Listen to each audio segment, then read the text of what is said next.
Okay, APSEM, we're going to take a look at introductions. Now, I can really simplify and boil down introductions for you, I think, in the next few minutes by starting with the rubric.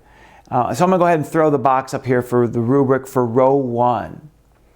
If you notice, the first 2 lines of the rubric have the words that the report situates the student's investigation of the complexities of a problem or issue. And then it makes clear the significance to a larger context. Those are the parts I'm going to focus on when I'm talking about the introduction. That middle part I kind of skipped over that says research that draws upon a wide variety of appropriate sources, that actually speaks to a different part of the paper. So when somebody goes to read when an AP reader or myself goes to read your research paper, we're going to read the introduction. We're going to look for whether or not you situate this and introduce the complexities of it. And then we're going to look at if you show the importance to a larger context. But then we're going to flip right to the works cited page. And it's at the works cited page we're going to see if you have a wide variety of credible, relevant sources. That means not all journalistic sources. That means sources that are peer-reviewed, academic, as appropriate for your topic. So part of row 1 is just going to be me going to, or an AP reader going right to your works cited page and judging the quality of your sources as related to your topic.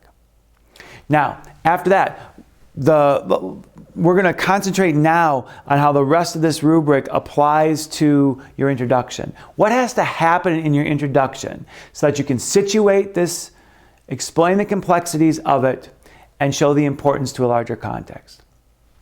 Let's start with the word situate. When you situate something, what you do is you show how it fits in with a larger picture. You show where it comes from or how it originates.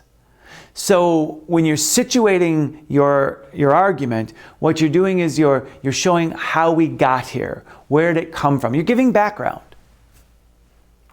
When you're discussing the complexities, you are introducing the reader to the issues you're going to cover. Here are the things that make this complex. And then finally, when you're making clear the significance to a larger context, what you're doing is you're saying, why should the reader care? Why is this significant to me?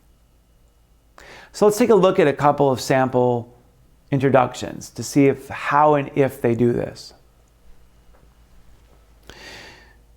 So what we're looking at here is a paper on the philosophical view of the removal of the Aedes aegypti mosquito. Notice, by the way, that the title of this paper has their lens and their particular topic clearly articulated in the title. Now, how did this come about? There are 400 million infections of the dengue virus every year. That's how we got here. That's the situation.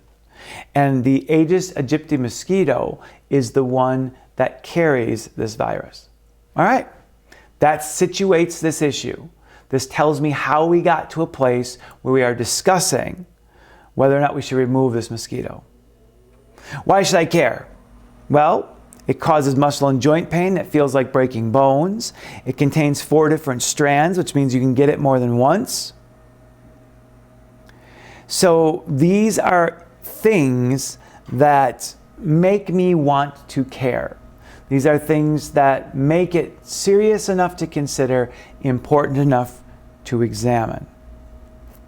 So what are some of the complexities? Well, we're looking at this from an ethical lens, from a philosophical lens. And so the complexities are tied up in the philosophy, in the ethics.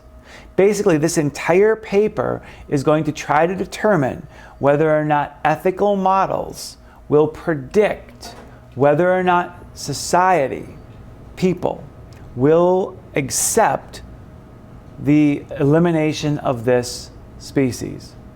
And you see in the very last sentence, they take a position on that. Based on this study of this philosophical model called the trolley model, the trolley problem, it becomes clear that people will accept this position.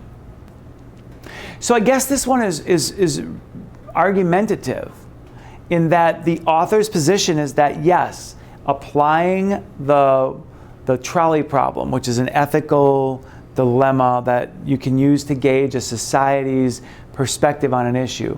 Examining the application of the trolley problem to this issue, you can clearly see that society will accept the elimination of this mosquito.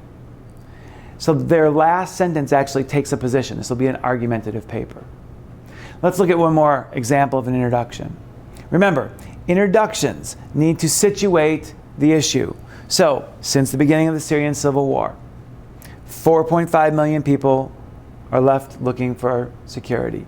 That is where we're at right now. That's the problem as we understand it. Why should we care? The impact has been found in neighboring countries like Turkey and Lebanon and Europe. And several international bodies have tried to stabilize this, but they aren't able to. What are some of the issues? We have to look at history to see why this was caused. Once we know why it's caused, we can find a way to bring back stability. So now this is going to be an informational paper. And then looking at the last sentence, research from a historical perspective suggests that it's colonial intervention and the Assad's regime that are factors that need to be considered when attempting to combat the issue. Now that means this paper is informational because they're not saying, here's how you combat the issue. They're saying, here are the things one must consider when trying to solve this problem. I don't know what the solution is, but here's what you have to consider. So, situating the issue. Here's how it came about. Showing the importance. Here's how many people are affected. Here's how it's hurting people. And then, why should I care? Because of the impact on humanity, because the impact on human life, this is something that has to be addressed. And then finally, here's the position that the author is taking. You're looking at the history, you can come up with at least understanding the problem better so that we know what has to be addressed to solve the issue. Those are introductions. That's what you do when you create an introduction. Establish the situation, show the complexities of the issue, let me know why I care, and then eventually you want to land on some sort of position in a thesis statement. If you have questions about this or anything else revolving around this paper, make sure you let me know. All right, thanks a lot.